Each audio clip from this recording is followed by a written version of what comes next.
So we welcome everybody who are on this Zoom class and also watching this session on the live stream. On our next session today on Kāla Jñāna by none other than Pandit Sanjay Rath ji. Pandit Sanjay Rath ji is a Jyotiṣ Guru, and we have known each other for quite some time. I have been really inspired by Pandit ji. He has opened so many facets of my personal life in terms of understanding why things are the way they are. And I'm sure all of us who are in this session and watching the session today will get so many insights to really understand how karma works and how things work and how things govern our life. So over to you, Sanjay ji. And before we start with your session, I would invite Sri Hari to please start with a small prayer. I'm not going into the formal introduction, Sanjay ji, that we will share with everybody later. But I think the personal introduction here is more important. And I would want the participants to really experience your presence and discover for themselves. Sri Hari, over to you.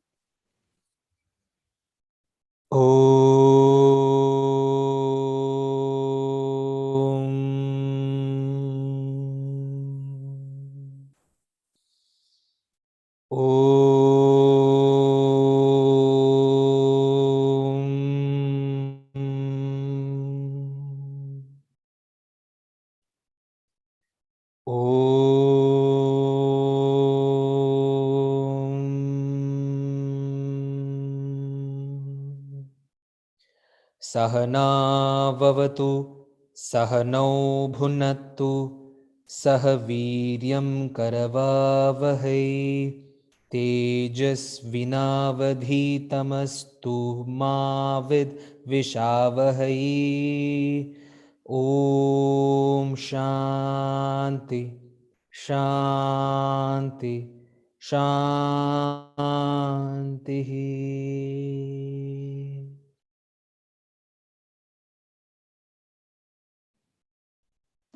Over to Sanjay ji on his session, Kāla Jñāna. Thank you very much, Richa ji.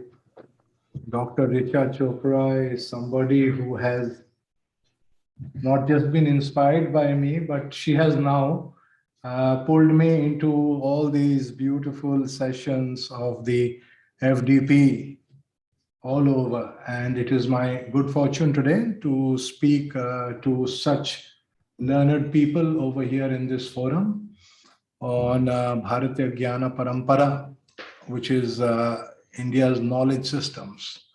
Our topic for the day is foundational concepts, and particularly the foundation of Kāla. Kāla. In Sanskrit, we would say Kāla, in Hindi, Kāla. You know, Kāla or Kāla is the concept of time, and time has played a very critical role in our understanding of God. Without time, there is no concept of God. In fact, time is said to be so powerful. Brihaspati notes, I quote Brihaspati, he says that time is so powerful that even the mighty Vishnu is dragged by time to Bhuloka, where he has to incarnate as avatars and go through so much suffering. So think about time, think about Kāla, how powerful this time must be, that even Vishnu is being dragged down to Bhuloka and has to experience. And we write down these experiences of Vishnu as Ramayana or as Mahabharata or as Vishnu Puran, the life of Krishna. So what is Kāla? Kāla is above Vishnu. Kāla is above God. What is the concept of time that we are having. So Bharatiya thoughts on time is what we are going to explore today. And our experience of time, where did it start? Where does it begin? It starts from what we call Aho Ratra, the day and the night. The sunrise starts the day. The sunset stops the day. The sunset is the beginning of the night. And then we have a dark night. And then once again, the darkness ends and a fresh day starts with the sunrise. So we people in India are very intelligent people. We say that the day starts with sunrise and the day ends at sunset. It is visible. It is common sense. Everybody can see that. But that is not so in the West. In the West, their day seems to start at midnight. How intelligent is that? Well, it is got its own plus points. So when we come into time calculations, we will realize that that also has a plus point. But the sunrise is the Aho or the daytime. And we experience the daytime as an increase in temperature. The temperature is increasing as the day rises, as the sun goes up, the mid-heaven, it goes to the top of the sky. And then maximum temperature is at about 1 o'clock or 2 o'clock. And then the sun falls. The sun is falling. It goes to sunset. From midday to sunset, the sun is actually falling. The quality of time, we say, is very peculiar because the sunlight is going down. It is a receding light. And then there is darkness and a whole period of darkness of 12 hours, Ratra. So we are going to study that, how we experience time, how we apportion our time, how does this time manifest in our lives? And we are going to derive the word Kāla. It is very interesting to know that most of the etymology of Sanskrit has very strong roots. So before you go into something like studying Kāla, you need to know the Sanskrit derivation of the word Kāla. Then a little bit on Kāla Chakra. Is that a time concept? How do we measure time? So there are different ways to measure time in the Vedic concepts. We will go into something called the Kāla Chakra. And then maybe a little time if we have on time experience or the lokas, we will go into that. How do we experience time in the lokas? What is a loka really?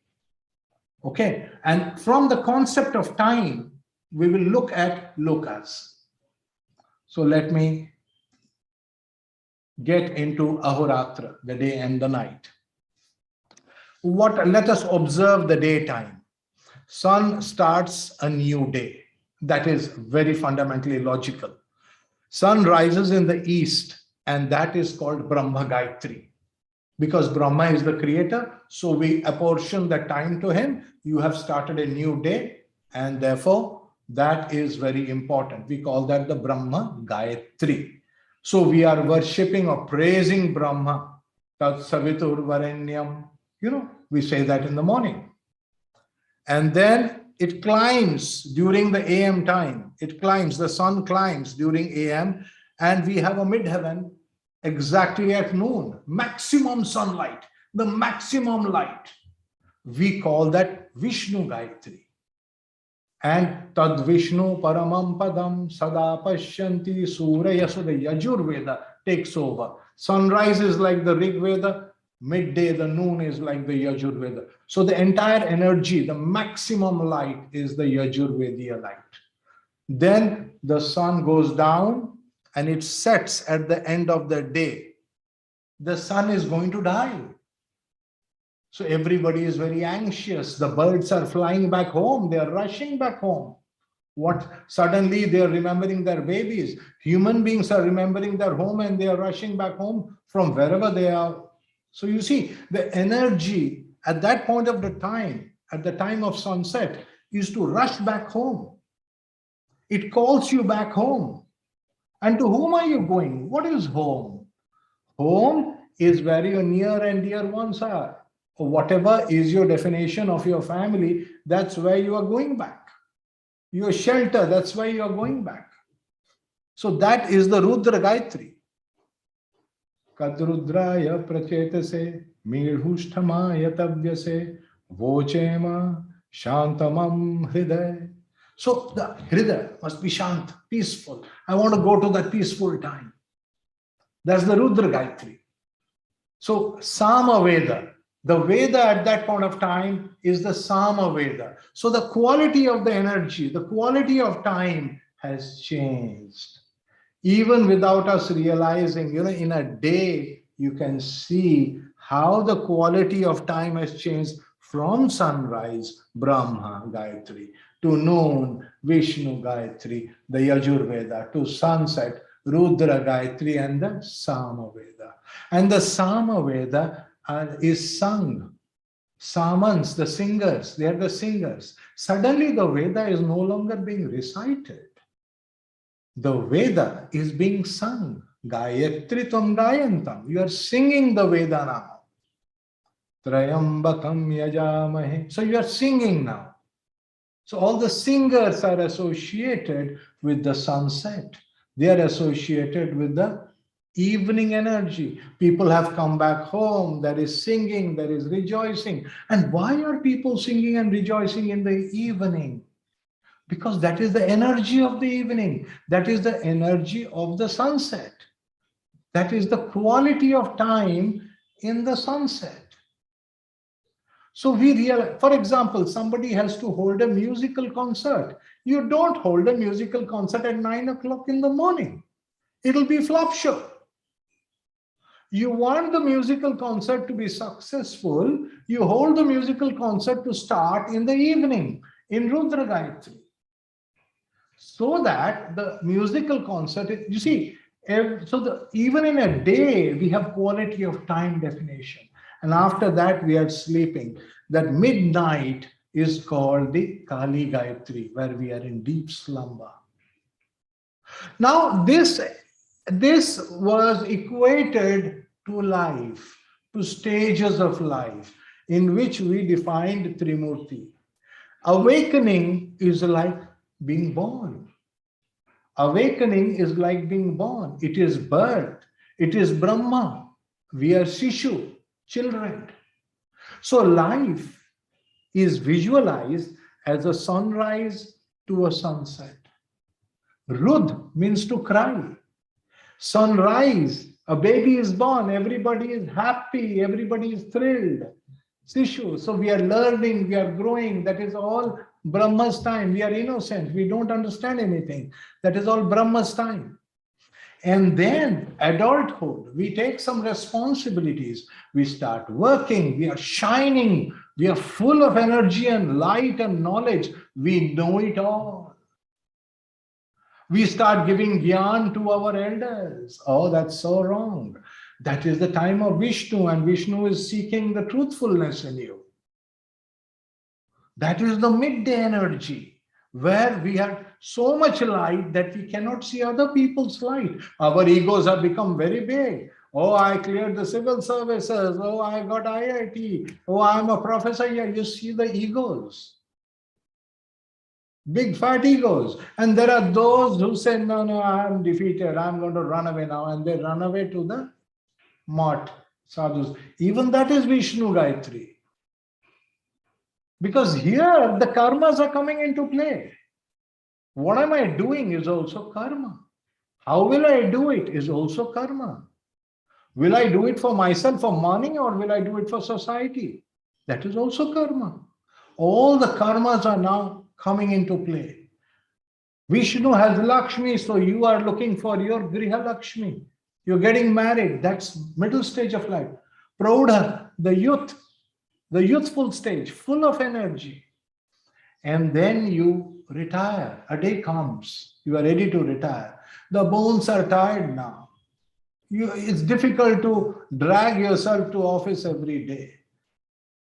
And then you are a Prodha, you are an elder.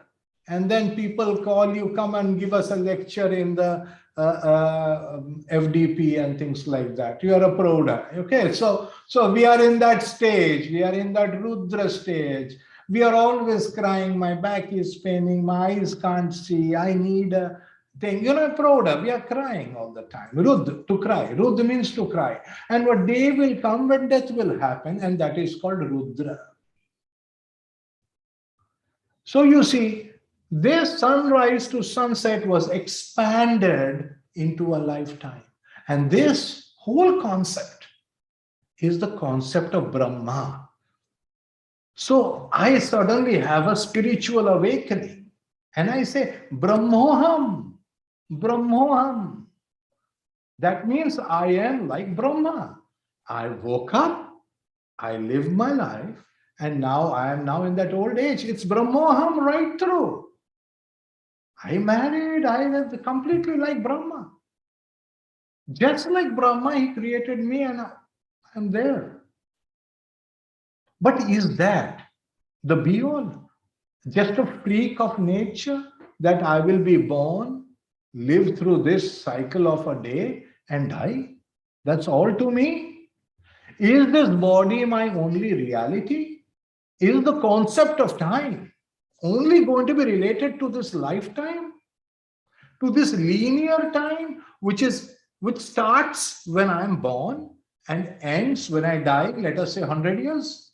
Okay? So 100 years is my life and it is a linear time, and the sun goes round and round and round, and years after years they pass, and 100 such circles the sun will take, and I am done.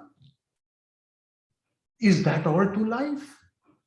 So these questions came up in the minds of the thinkers, the rishis. They said, no. Does the soul, what am I? I am a body, I am a mind, and I am also a soul. And how do you know you are a soul? Now everybody says so. So to find out that these souls actually exist, there was this student of Ramakrishna Paramhansa called Swami Abhedananda. So when I was a kid, I used to ask these questions to my mom. What happens after we die? So, I mean, you go to God. So where does God live? I mean, does he have an address? So I used to ask this question. So my mom got tired and she got me this book by Swami Abhedananda, Life After Death. It's a beautiful book. So Swami Abhedananda wanted to ask the same questions to Thakur Ramakrishna. And he said, these ghosts, are there ghosts there? So Thakur Ramakrishna advised him, don't do these experiments or ask people in India. Because India, even a rickshaw fellow, you go and ask him, is there bhoot hai? Is there ghosts? He will say, it is there. You know, in that gully, in that road, in the corner, there is a house, it is full of ghosts. In the night, the windows are doing creak, creak, creak, and so the ghosts are moving it. That is India. What sort of research are you going to do out here? You people are the professors. If you listen to things like this, that is why the world will laugh at you. So what did Thakur Ramakrishna do? Get out to London. See if you can convince those people that life exists after death. So Swami Abhedananda went off to London. There he did these experiments with planchette, ghost calling. And there were actual experiments with records, with photographs, mediums. People were paid to become mediums and things like that. And based on that, he wrote Life After Death, in which a very important thing I learned. A person continues to do the same thing that he loves to do before death. So after death, I will continue to do Jyotish because I love Jyotish. Every day morning I will get up, I will make somebody's horoscope and I am going to see that, Acha, what is this fellow going to do in life? Why was he born? So this is what I do and this is what I will continue to do. Somebody who does stitching after dying will be looking for needle and thread to stitch. So what happened after death? This body is not there anymore. The body was created by Brahma. And we lived, let us say, 100 years, and then we dropped the body. But then we continue to live in the world of ghosts. We don't die, we continue. So what is death? Death in this world is death of the body. That's all that is there to it. And then we go to the world of the Pitris. And they have a different time scale. Time is different over there. You see my point? The time of the Pitris is completely different. During the Krishna Paksha of the moon, they are awake. During Shukla Paksha of the moon, they go to sleep. So their day is 15 days long. Their night is 15 nights long. So 15 days in our life is one day for the ghost. So they don't get tired. We get tired in 12 hours. They get tired in 15 days. Then they go off to sleep for 15 days. That is called the cycle of the Pitris. They follow the lunar cycle. How interesting. And this was done experimentally 5,000 plus years back by the rishis. So the rishis were nothing but professors like you who did serious experiments. And they came up with these answers. So there is a time which is beyond our time, which is bigger than our time. Our day is 24 hours. Their day is 30 days. So their experience of time is totally different from my experience of time. My time is going very fast. Their time is very slow. You see my point? Their time is much slower than mine. So time is relative. Time is relative. Time is based upon how much energy I have, how much time I have spent on something, how much time I can focus on something. Time is very relative. The experience of time is relative. You see that? We will come to that now. Later on, we'll come to that concept and see, what about the Devtas? Do they also have a time? They do. What about the Rishis? Do they have a time more than the Devtas or less than the Devtas? That will depend. We will come to that part. But think about it for a minute. Are you bothered about how long a mosquito lives? Do you really care? I mean, the guy is just born. He will live for 2 days and then he will die. I mean, why would you bother to give him a name? Do you give a name to a mosquito? No, all mosquitoes are mosquitoes. They are born, 2 days, they are dead. They are all just mosquitoes. So they don't, I mean, in your consciousness, a creature that is living for 2 days, I mean, has meaningless life. In your consciousness, but it does not have a meaningless life. That is called talas. So we have the concept of lokas, where the time is very, very long, and talas, where the time is very, very short. Very interesting concepts we have got in time. Okay, let's go one step further. So my whole thing is, in the Vedic system, time is not just about linearity or the length. It is a question of experience, the mind. And that part of time is the Vishnu part. How is your time? Oh, have a good morning. Why? It's just a morning. What do you mean by good morning? That is the experience associated with the morning. So morning, when you look at somebody and say morning, it means Brahma. When you say good morning, it is Vishnu. Because good has been added to morning. It is the experience of morning. Very interesting. So you see, the mind must have an emotional content to the work also. I'm happy with my work. I am sad with my work. I want to change the job. So there is an emotional content, and that emotional content is coming from the karmas that are associated with the soul. We are experiencing good times and bad times because of the karmas. And who is the one who is releasing these karmas? We call that Vishnu. He is associated with the mind. So the body we associated with Brahma. So Brahmoham means that is the experience of the body. Vishnu is the mind concept. In the Bhagavad Gita, Krishna says, no, give the reins of the mind to me. That means what? You are Vishnu? Okay, you are Vishnu. So we give the reins of the mind to you. So in the Vedic system, we have the mind connected to the Vishnu, or the Vaishnav concept. And then we have a soul. Now I am going to ask you a question which is going to be very difficult to answer. Brahma said time is linear. We were born, we die.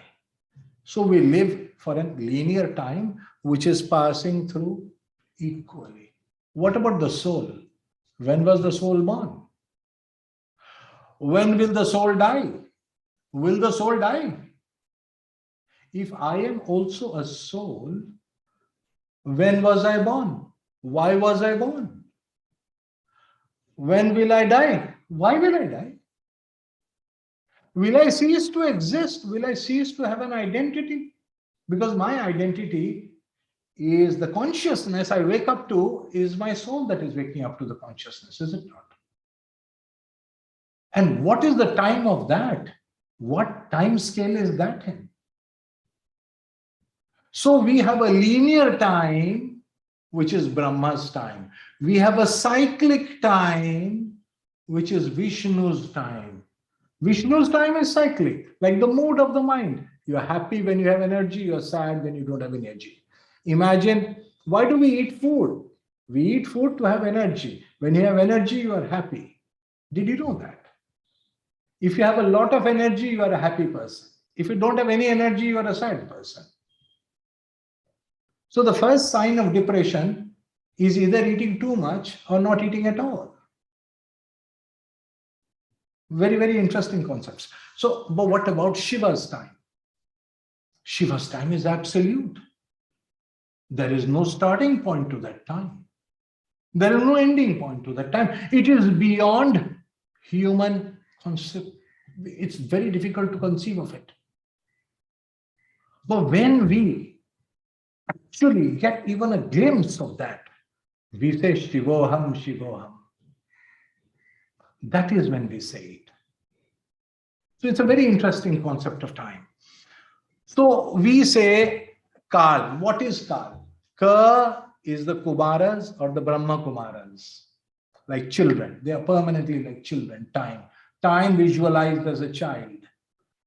A is Achyuta, that which is promised. That is, and La is Laya. Ka, A, La is Kala. In Sanskrit, it is Ka, the first consonant. Remember this. It is very interesting how they picked up the alphabets for this word. Ka is the first consonant. A is the second vowel.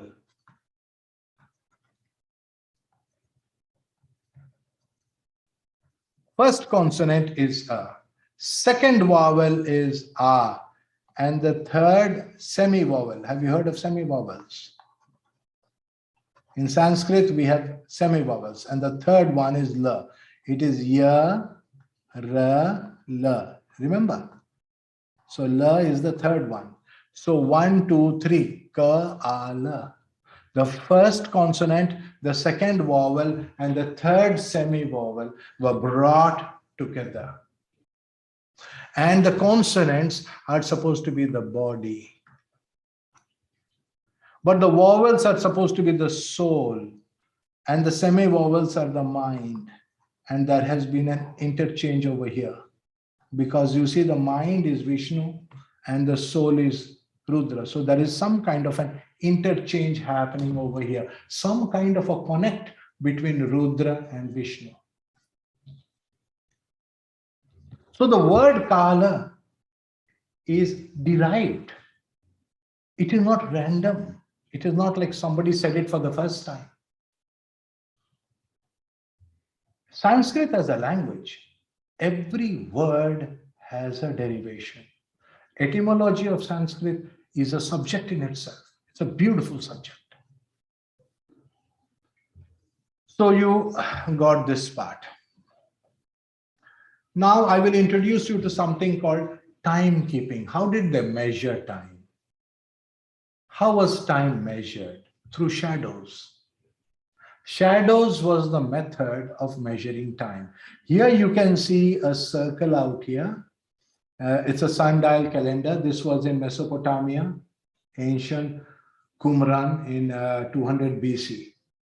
In India, unfortunately, most of the things are buried or they have been destroyed. But we use sundials also. But we have different, we have more detailed sundial. Very, very detailed sundials we have. So what happens is, if you look at the shadow, during the daytime, I mean, when the sun is rising, the shadow is to the west, right? The shadow will go to the west when the sun is rising, and it goes to the east at sunset. It is very interesting to remember, the shadow is always running away from the sun. It is not going towards the sun. It is running away from the sun. So we have a concept called Shani. We call this Shani. What is Shani? Shani is somebody who's running away from the dad. Surya is like father.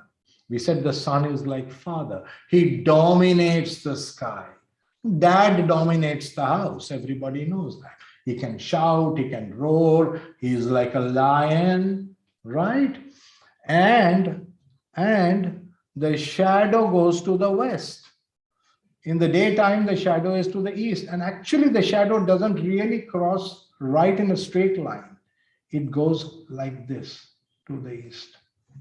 It takes an elliptical path to the east, becoming the shortest at midday. So how do we know it is exact midday? The shadow is shortest.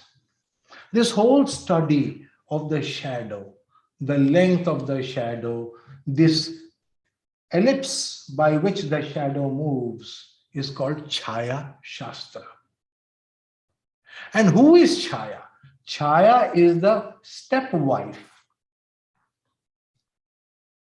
of the sun god, Surya. Why is Chaya called the stepwife? Because she is only visible in the daytime. You don't have shadows in the evening. That is why the daytime wife is Chaya and the nighttime wife is Sangya. So the sun god has two wives. In the nighttime, it is Sangya. Why? Because the sun god has gone into the bedroom and he shut the door, so there's no sunlight. And the stars are playing in the sky. All the stars are visible. Sangya means all knowledge of the sky can only be divulged at night. That is why she is called Sangya. Sangya divulges this knowledge. She tells us about the sky, the night sky. This is what the skies are. Look, the planets are moving over there and the stars are fixed. What is the difference between the planets and the stars? The planets are those stars which are moving. They look like moving stars. That's why they are planets. You can also see the moon. So Sangya is showing us everything. You can see the moon in the nakshatras. Whereas the stars are relatively fixed. The whole sidereal zodiac is visible in the sky at night. At night. That is why then the wife at night is called Sandhya. And the wife in the daytime is Chaya, the shadow. And the length of the shadow is Shani, the child of the shadow. Shadow is the shadow. But the length of the shadow varies, and that is Shani. Sometimes tall. When is he the tallest? At sunset or at sunrise. He is the tallest at that time. When is he the shortest? At midday. And there is a whole knowledge based upon this. A whole subject based upon Chaya Shastra. So this is how they maintain time. And you can see not just our civilizations across the globe measure time through the shadow.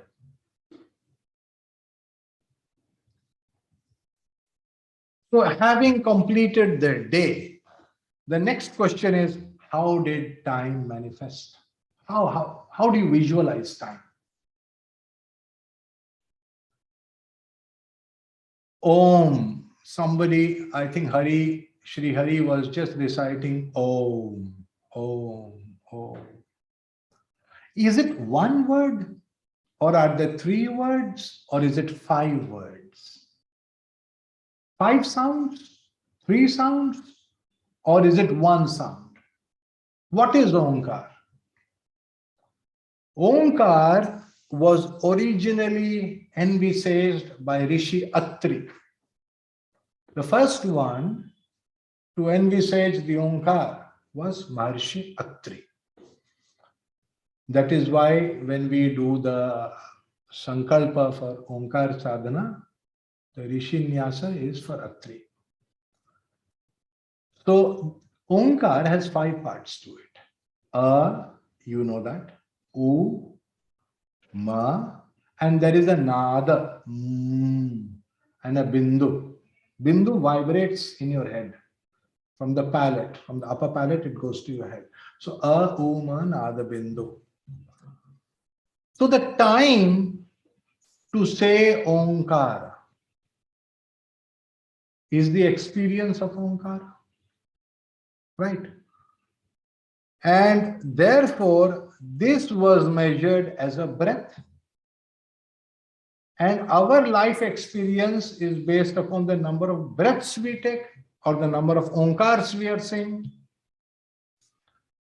So these gunas, when we say, when we are starting, we have a lot of energy. When we start saying it, we have a lot of energy.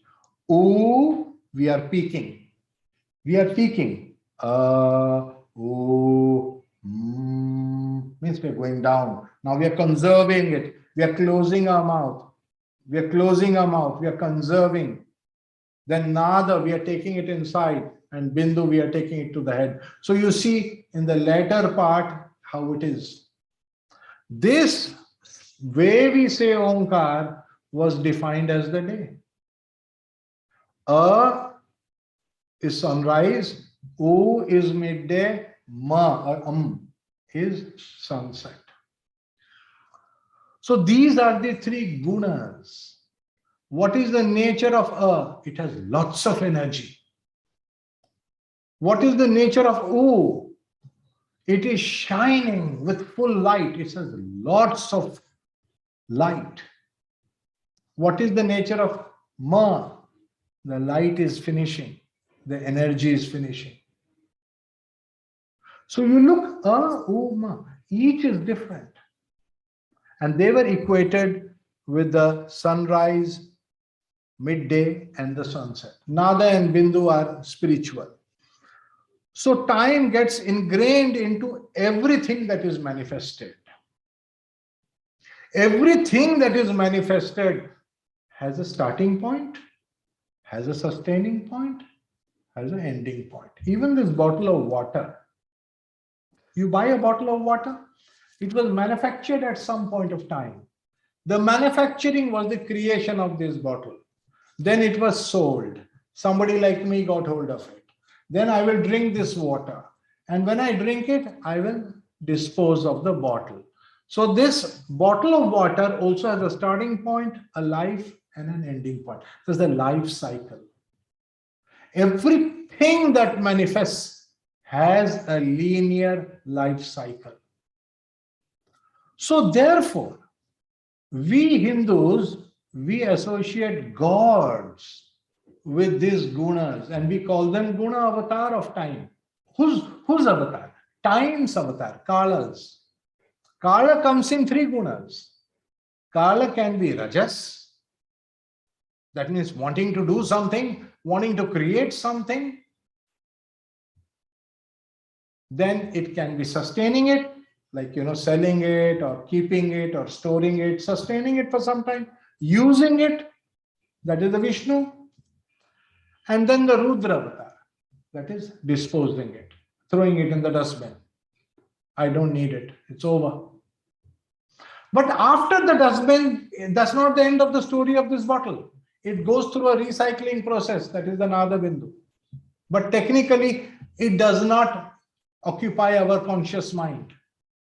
All we are interested is in making it, keeping it, using it, and throwing it. That is what is our conscious mind. So we have the 3 important guna avatars. Brahma was associated with the starting time of everything, Vishnu with the sustaining, and Rudra with the ending of things. But that is the guna that is going inside the body, inside everybody, inside everything. That is the guna that has gone. But how is time playing out in this? How are we seeing it outside? We say that the creator is like a rishi. The creator is like a rishi. He is creating it. Scientists, engineers, they are creating things. People in factories are creating things. The industrialists are creating. They are all belonging to the Ka. They are like the rishis. What is A? These are the guys who are selling it and the people who are buying it and the people who are storing it. They are the A. And then they are like the Krishna. So the entire distribution system and the consumption system is Krishna, the avatar of this yuga. So whether I am getting this bottle of water, which bottle of water is going to you, it's all decided by a matrix. We call that Krishna matrix. And then that is again time bound. Everything is bound by time. Whole connections are time bound. At this moment, he will pick up the water and drink it. That was the time for drinking the water ordained. That is again Vishnu. But having done, when this finishes, the bottle goes away. That is Laya, destruction. Pralaya, mass destruction. So that is the Rudra avatars. Get the idea of creation, sustenance. So we have gods associated. Gods are concepts associated with gunas, and gunas are concepts associated with time.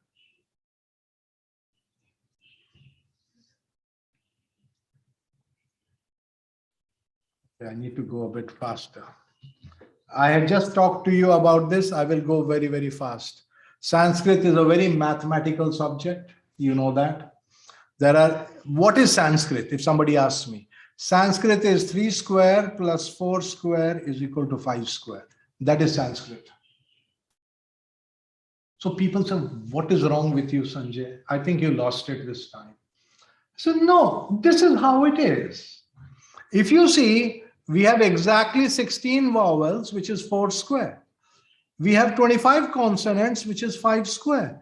And we have 9 semi-vowels, which is 3 square, but there are 2 hidden semi-vowels. You see the number 10 and number 11, they are hidden, but they are yuktaksharas actually. These are yuktaksharas, 9, 10 and 11.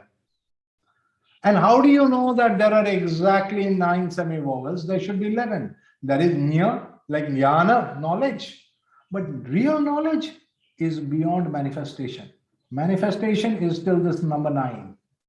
This is what is manifesting. How do you know that? Take the word akshara. Take the word akshara. I will derive it for you. What is the first letter?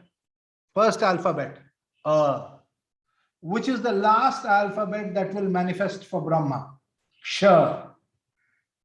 So the word Akshara is A, first letter, Ksha, 50th letter, and Ra is Agni, manifestation, Rupa. Agni gives Rupa, manifestation. So the word Akshara is derived, mathematically derived.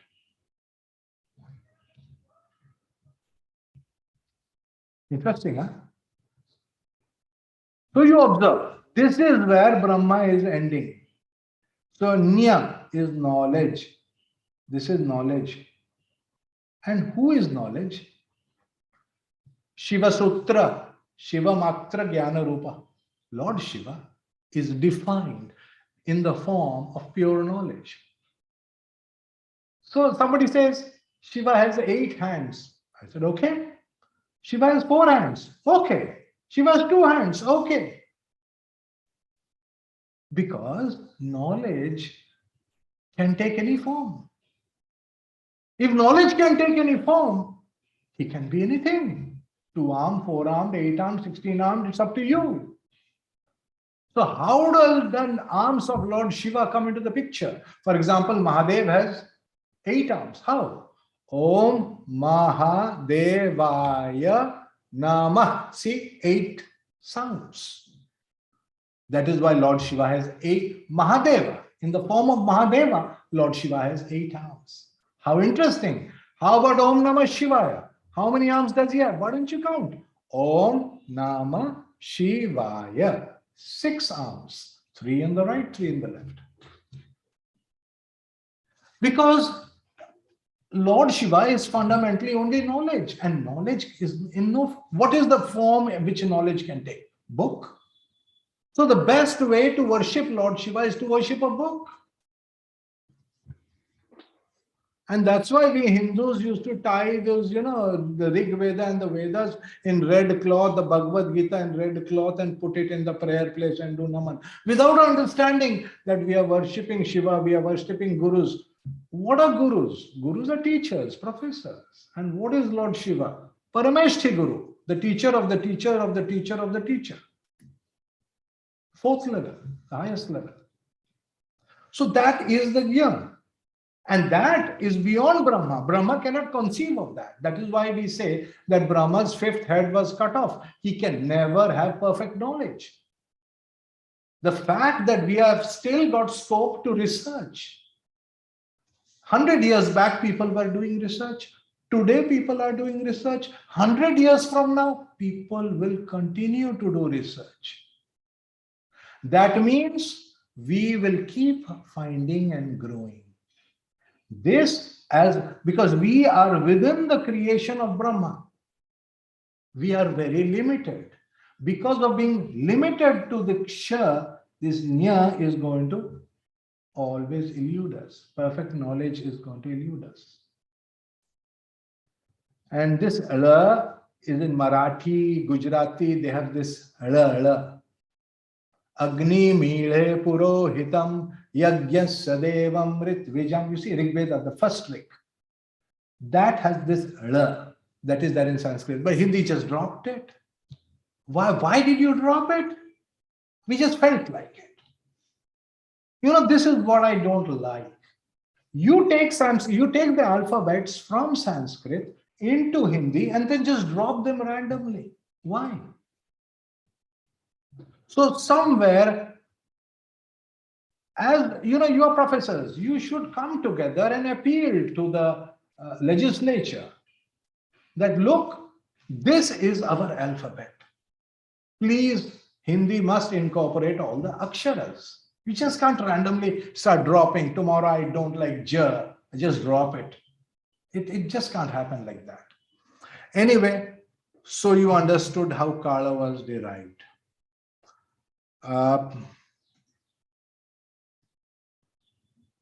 So there is a lot of Jyotish out here, but I will leave this part about how time comes into. Tell me something. As a ghost, are you subjected to time? I mean, do you have to get up for breakfast? You are sure you don't have to get up for breakfast? Remember the rule. A person continues to do those things that he loves to do before his death. What do you think is your greatest addiction? Are you addicted to something? Most people say, no, no, no. I am pure vegetarian, Sanjay ji. I don't even touch alcohol and tea. I said, very good. How about food? Are you not addicted to food? How about water? Are you not addicted to water? Can you do without food and water? So we have a vrata called the Chandra Ayana vrata. That vrata is to get over the addiction of food and water. It's a very difficult vrata. It'll break your bones. So think about it. And why do we have such vratas, such hard things? Because to get over the addiction of food and water. Even as a ghost, you will get up and you will look for food. Otherwise, people say, "Bhoot tere ko kha dega." The ghost will eat you. Why will the ghost eat you if he is not hungry? He doesn't want to eat anything. His concept of food is different from your concept of food. He does not need some solid food like rice or dal or khichdi. That is your food, human food. That too not just human, it is Indian food. You go further north, they don't eat rice. They just take bread. Roti. See, already in Delhi, it's all roti, roti. And then you go further, it is total bread, no roti also. So what is food? What is food? So you try to understand that. So we have a cycle. Our mind is following a pattern, a cycle into which we have been trained from childhood. We are trained to have a breakfast, a lunch, and a dinner globally. And that is the mind. And after death, the mind continues to exist and that time plays out. It takes a long time for you to get over this eating thing. And then only are you ready to get out of the Pitri Loka and go somewhere else. You think it is so easy to get out. I think that is just quickly, I will touch on the last, the Kolarka's Kāla Chakra. I don't know, I will not have the time for this. See, Kāla Chakra is a concept of quality of time. And this is the watch. What you're looking at is a watch. The 21st wheels of the Konark Sun Temple are nothing but clocks, huge clocks. This is the center of Jyotiṣ for Odisha.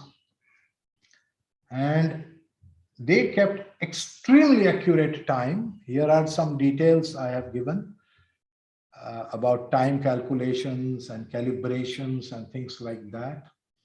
Time was divided into 8 parts. Because fundamentally, 3-4 parts are very clear. They are the junctions of time.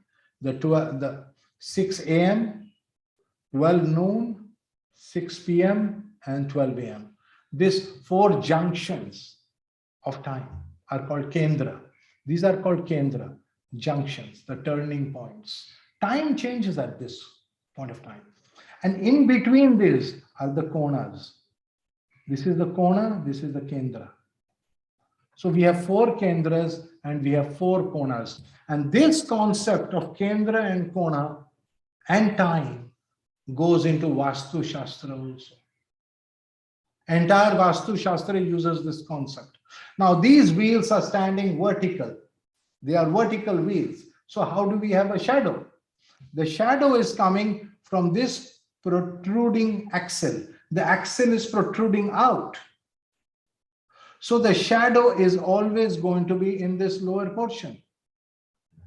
The shadow is always here. So how do we know it is midnight? From the shadow of the moon. So you see, this is not just a sundial, it is also a moon dial. So this was not just sundial, it is also a moon dial, and on Purnima, on the full moon night, it was calibrated as exact midnight. The shadow of the moon will come exactly over here at this point on the full moon, and it will go forward by 54 minutes every day subsequently. So accordingly, the calibration was done and it was calculated. So how many days from the full moon? That is why timekeeping required not just the sun, but also the moon, because we need the shadow of the moon to know the night time.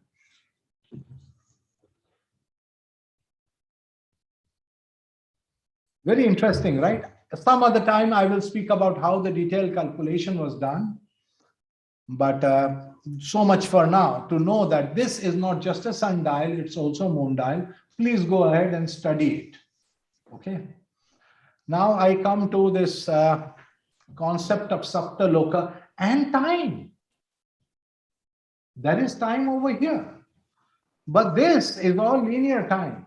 Linear time is at this level. You see, these three levels, what we call Bhur Bhuvaswa.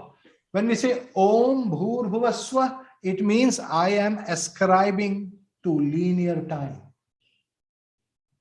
Linear time, see the Earth day. The Earth day is measuring the time because that is our time. The Pitris day is half year. The Pitris is half year. The Deva year is 1 year. So 1 day of the Devatas, which Devas? Indra, whatever we call the Devas. 1 day of their experience is a year in mine. So let us say I'm going to live for, let us say, 75 years. That is 75 days over here. How interesting.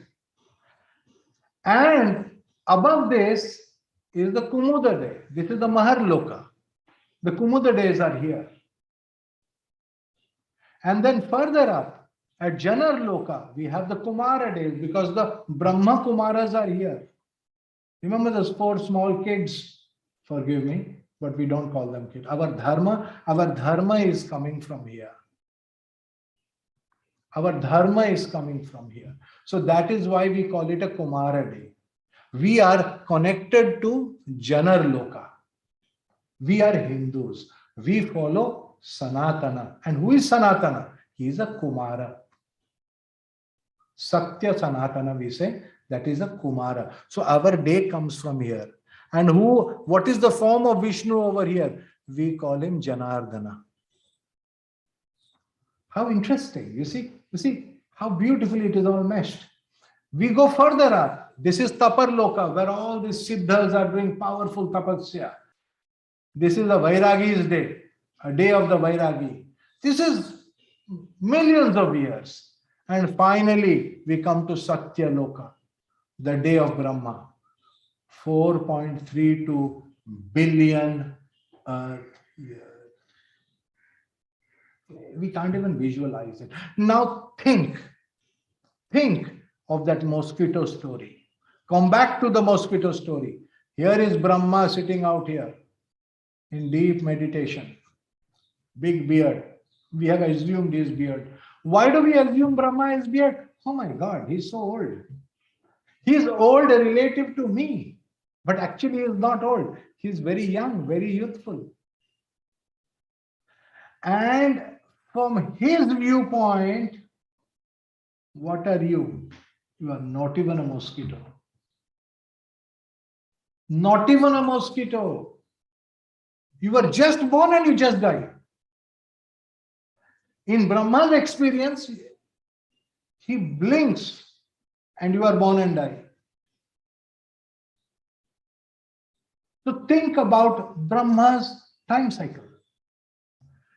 But all this is linear in some way. But here is the cyclic time. This is absolutely linear. We cannot even visualize cyclic time. What do you mean by cyclic time? When we come to dashas, we learn that time is cyclic, it's repeating. But yet there is a linearity in the cycle because there's a starting point of the cycle and then an ending point. So we need a starting point and an ending point in everything, including a cyclic time. That is the weakness of the human mind. So above these are 7 lokas and there are 7 talas. So there are 14 loka tala of Brahma. Above that are 14 loka talas of Vishnu, where time is only cyclic. And then there are 14 loka talas of Rudra. And above that is the Kailash, or whatever, Omkar, whatever you want to call it. That is Omkar. So how many in the Hindu cosmos? We have 42 plus something. 42 plus lokas. I think I will end over there. And Sanjay, Richa ji, over to you. Yes, Sanjay, it is 60 minutes. You asked me to give a reminder. So may I invite, yes, can we spotlight Raghava Krishna ji also simultaneously? And he's the Associate Dean of the Rashtram School of Public Leadership. Sanjay ji, I think you would need to, yes, please unshare your screen, Sanjay ji, if it is possible. Yes, 1 minute. Yes. Let me, I need to do this. I need to, who can start sharing? Only host. Okay, I've done that. Yes. Can we spotlight Sanjay ji also, Srihari? Yes, there we are. So introducing Raghava Krishna ji, Sanjay ji is the Associate Dean of Rashtram School of Public Leadership, Rishihood University. And in the interest of your time and everybody's time, we would request this session to be moderated by Raghava Krishna ji.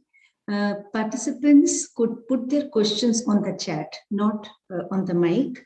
You could put your questions on the chat, and I would request Raghava ji to start with 1 or 2 questions from his insights and observation of the session. Yes, Raghava ji. Here's the chat. Yes, just 1 moment, Sanjay ji. Yes.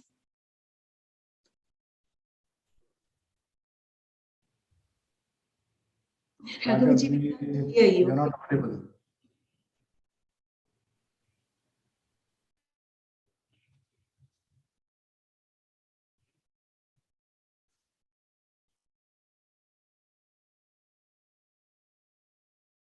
No, Raghav ji, we can't hear you.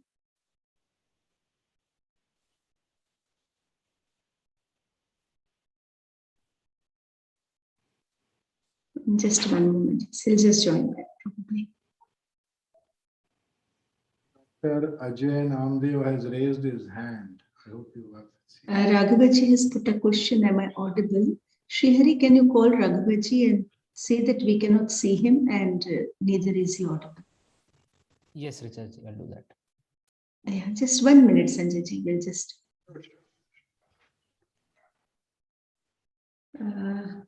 No, we don't see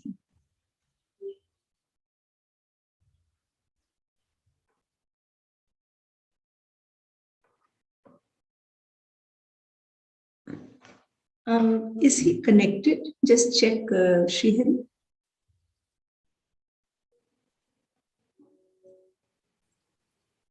Just a moment, Sanjay ji.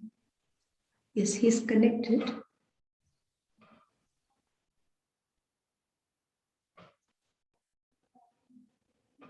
Raghav ji, are you there?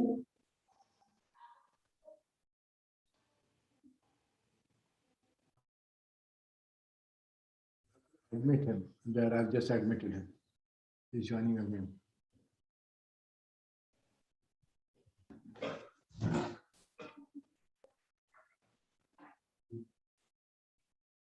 One moment, please. We'll just resolve this, just a couple of seconds.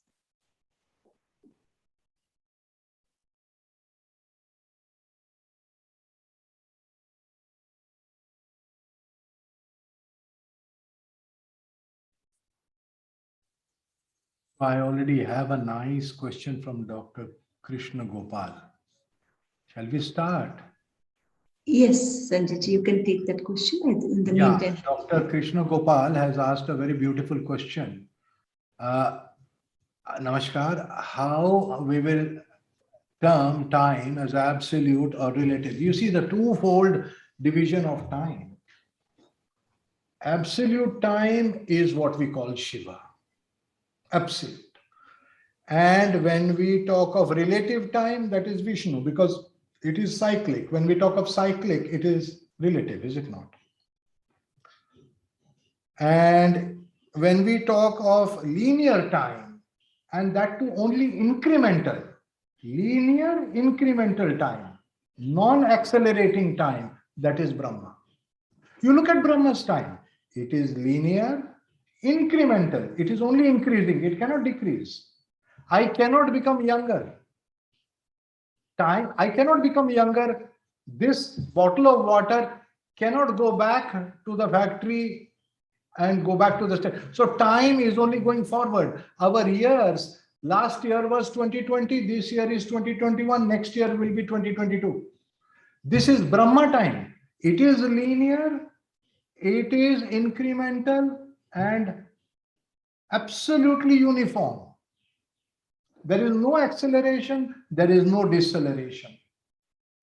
Very interesting. What is relative time? Does the relative time have acceleration in time? Does it have deceleration in time? I have retired. There is no hurry. I am drinking coffee for hours together and looking and playing Scrabble. So, is time decelerating in my experience? Is the speed, that is, it is decelerated. There is no hurry. Earlier, maybe I was working in the PMO and I was running and running and running. It was as if the experience is accelerating. So the experience of time is relative in the sense that it is accelerating or decelerating based upon my experience. But in true time space, Einstein has already proved it. True. Now, when we come to Shiva, that is a time which has neither got a beginning nor an end. Nobody knows how old the soul is. Nobody knows what the soul looks like. They say it is a tiny little spark. When we talk of Shiva's time, that is an absolution which is beyond what we call an absolute time.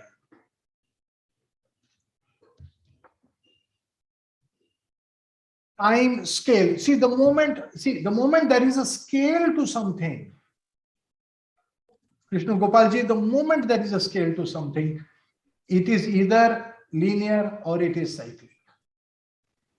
The moment you are putting it in scale, is it not? How would you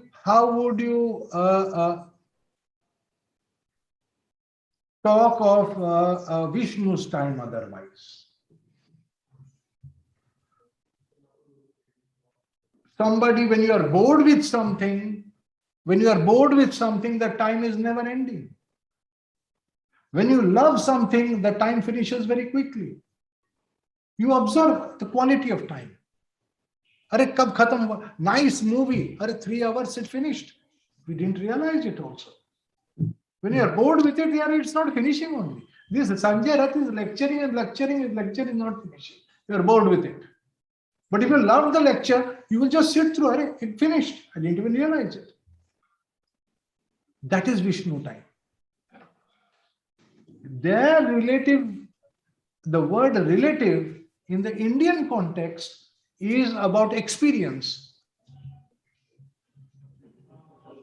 It's the mind's experience of time in the Indian context, not the relative time in the physics concept, theory of time. Okay. Can I have another question? Dr. Krishna Gopal, nice start. Thank you. Yes, there is one question by Dr. Bhumika, Mansi. it is said that time cannot be stopped, but at the time of saying Bhagavad Gita, Krishna stopped the time. How was it? Have you ever done real meditation with Sri Ravi Shankar? Real meditation. Gurudev Sri Ravi Shankar. You try it. He will stop time for you. It was time for lunch and I am a Brahmin from Puri. My stomach tells me that it is time for lunch. I go running. Gurudev called. I went to sit in meditation. Time passed. How long we have been sitting, I never even realized it. It was as if I just closed my eyes and I opened my eyes. So think about it. For other people, it was a blink. But in the blink of an eye, Krishna transmitted the entire Gita. So he was capable of converting Arjuna into mosquito. So Arjuna became mosquito, Krishna became mosquito. And what human beings do in 100 years, the mosquito does in 2 days. So very quickly he was able to transmit it. It was a blink of an eye, but he transmitted the entire thing in that short time. Think about it. I think we have Raghavaji with us now. Raghavaji, are you there? Otherwise, I'll take that. Yes. We have a question from Dr. Mansi. She asks, in many texts of ISKCON, it is mentioned that we are not these bodies. We are the part and parcel of the Supreme Soul, that Krishna. Even after reading so many similar texts, one is not able to realize the very concept of soul, particularly because of the material world we are living in and cherishing it so much. I would like to request you to please share some of your views, suggestions that how may we connect ourselves to the soul within us. Jyotish, we have a concept called the Chara Atmakaraka. You remember that wheel, Konarak wheel I did, and I did 8 spokes, 4 kendras and 8 spokes. Like that, our soul has got 8 directions of karma. And the only way that we can identify that we are a soul is if we identify the soul with karma. When we identify the soul with the karmas, then only we can identify that I am a soul who is different from you as a soul. Think about it. You are a soul, I am a soul. And I have my karmas, you have your karmas. I am married to my wife, you are married to your wife. You cannot claim your wife to be my wife. That is not allowed.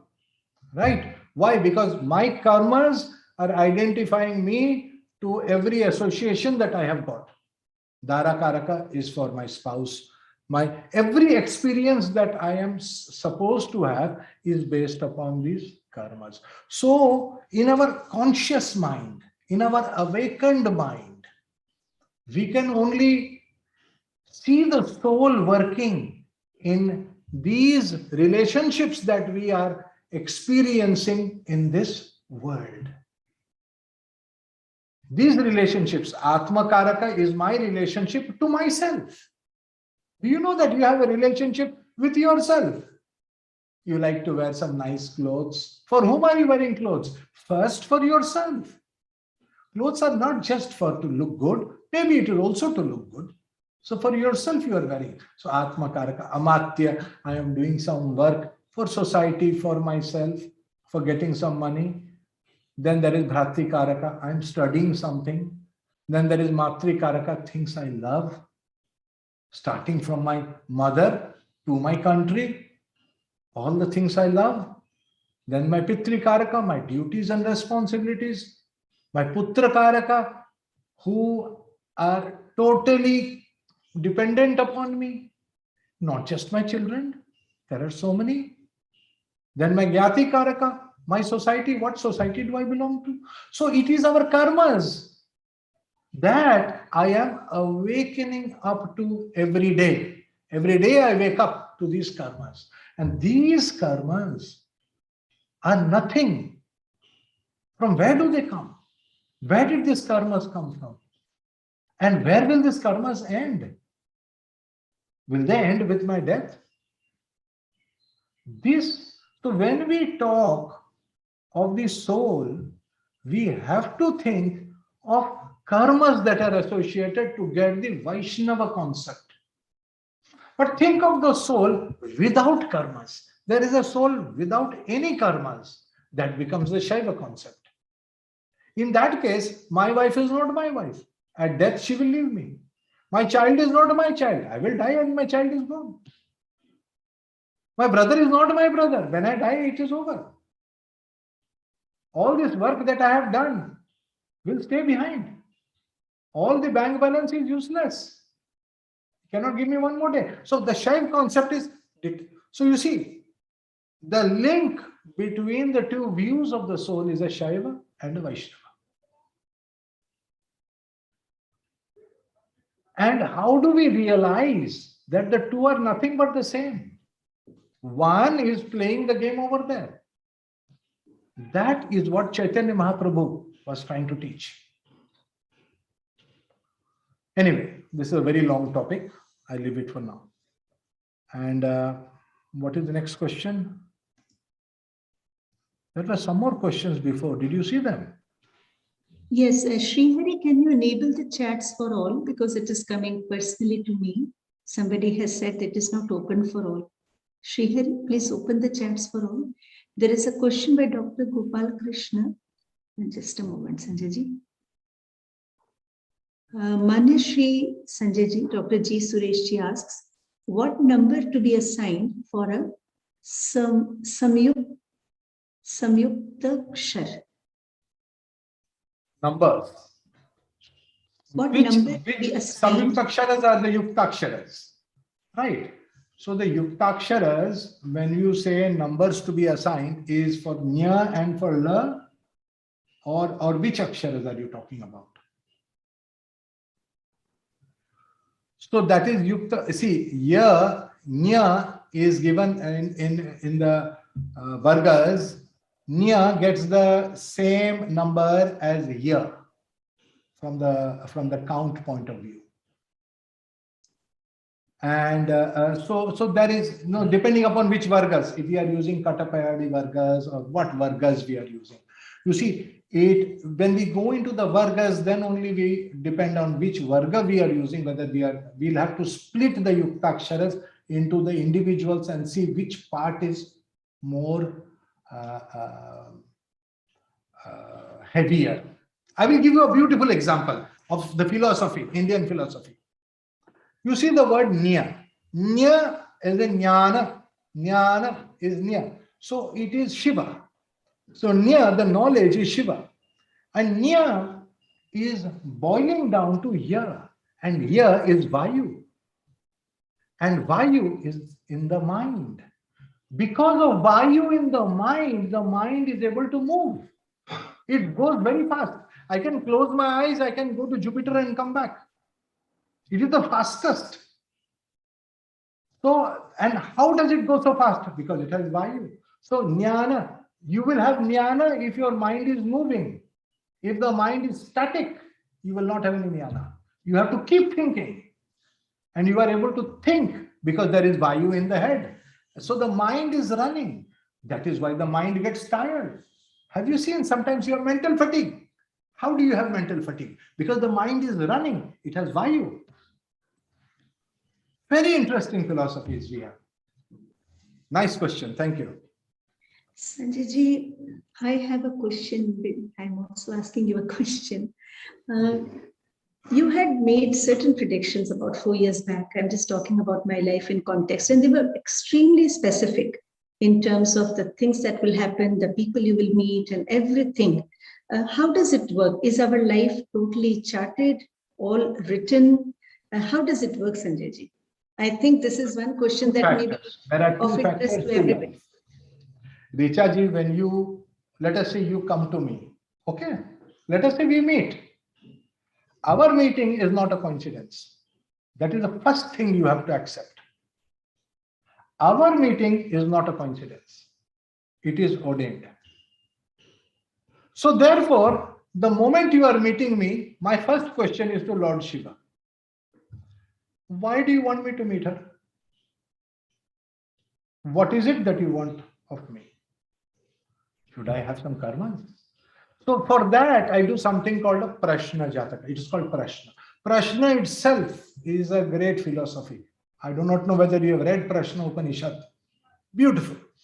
So we do the Prashna and we have a chart based upon which I know the karmas that this person has gone through from the time they were created, born, till this moment.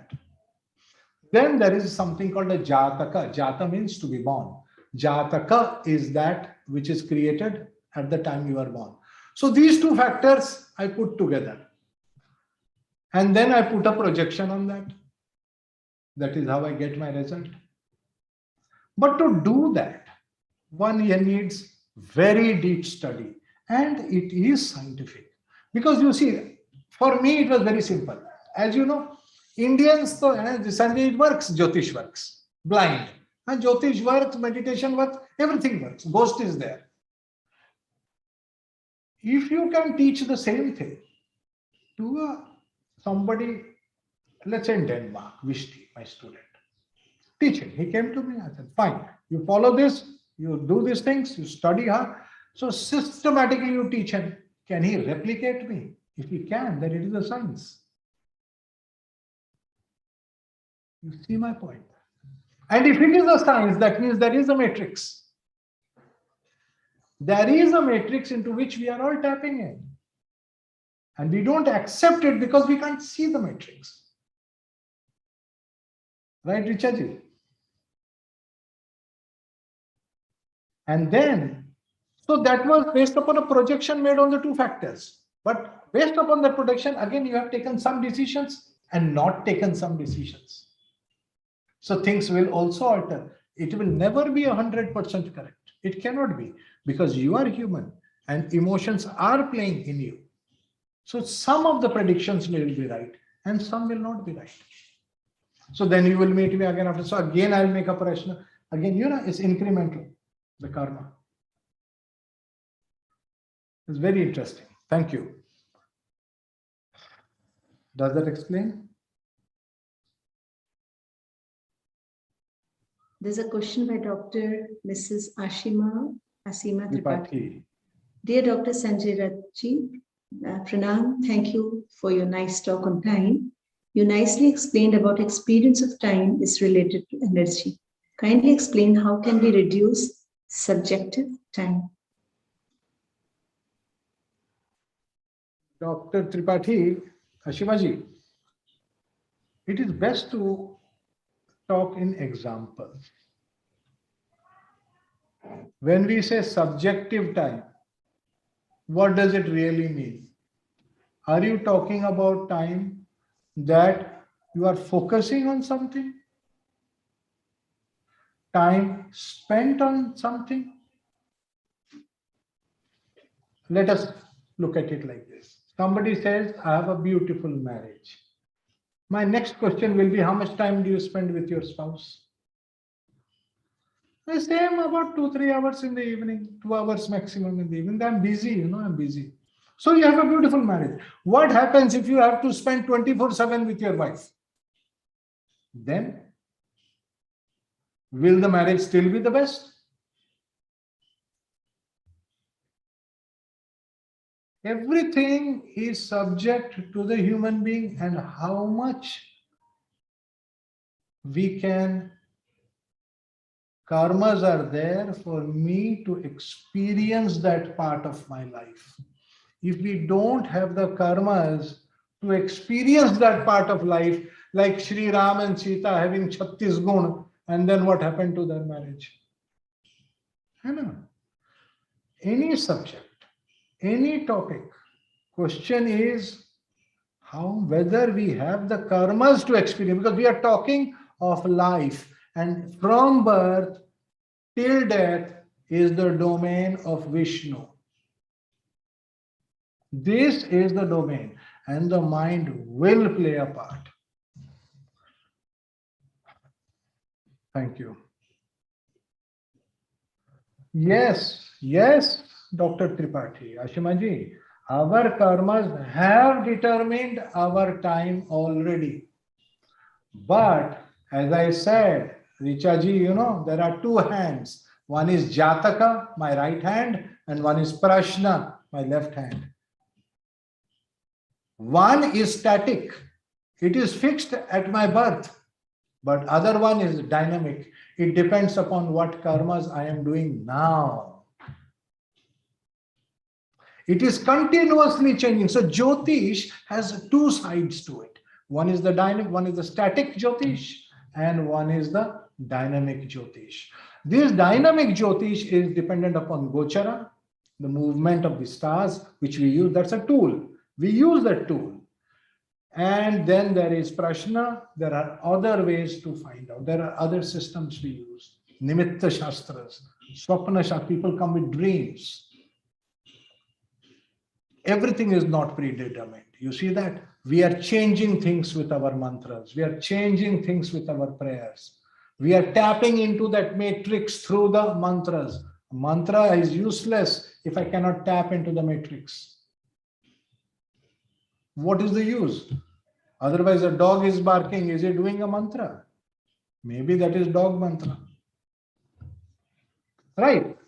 Question is, if I cannot tap into the matrix, it's not going to work.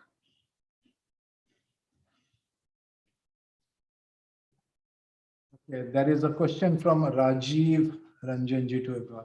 Laya can mean extinction as well as a state of flow. Correct. This is exactly what I was talking about, Rajiv ji. From the body point of view, ka, a, la. La is laya. It is not pralaya. It is not ka, a, pa. That is kapa. This is ka, a, la. La is laya. Laya means the body is dying, but the mind has not died. And let me tell you something. There are three factors in us: the body, the mind, and the soul. And who is holding it together? The mind is holding it together, not the body. The body depends upon the mind to hold him, and the soul is sitting inside there. So which is the vehicle? The vehicle is the body. What are the horses? The mind are the horses. Who is sitting in this vehicle? The soul is sitting in the vehicle. That's the picture. Right? Now, when you die, is your mind also dying? If it does not die, that means laya is partial. Partial death. It is death of the body only, not of the mind. You continue to exist. That's how things like planchette can be done and the ghost can be called. I mean, there are means by which the dead can be connected. Now, what about the mind? And now, who's got the hard job of separating the mind from the soul? Think about it. So another death is going to happen. Do you know that? There are two deaths. One death is of the body, when the body is separated from the mind soul. The mind soul, the mind and the soul together is called the spirit. Spirit is not just soul. Spirit is mind and soul. And somebody has to do the tough job of removing the mind from the soul. That is the real death. That happens much later. And the responsibility of that in Jyotish, Jaimini teaches us that is the job of Maheshwara. And there's a way to calculate that also. What a beautiful subject. Yeah, good.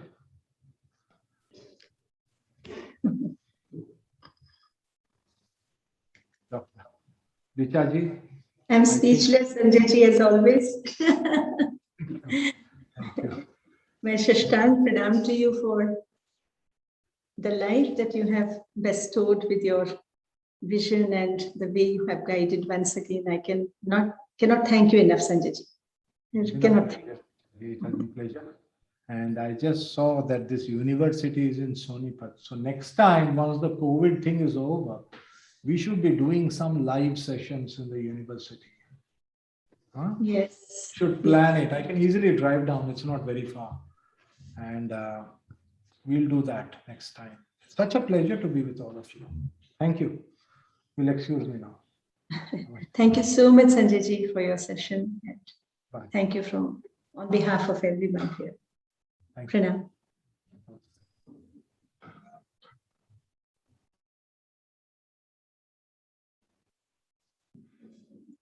I'm sure each one of us are thinking and spellbound. No? It's all about the mystery of life, and this is so close to us. No? So close to us.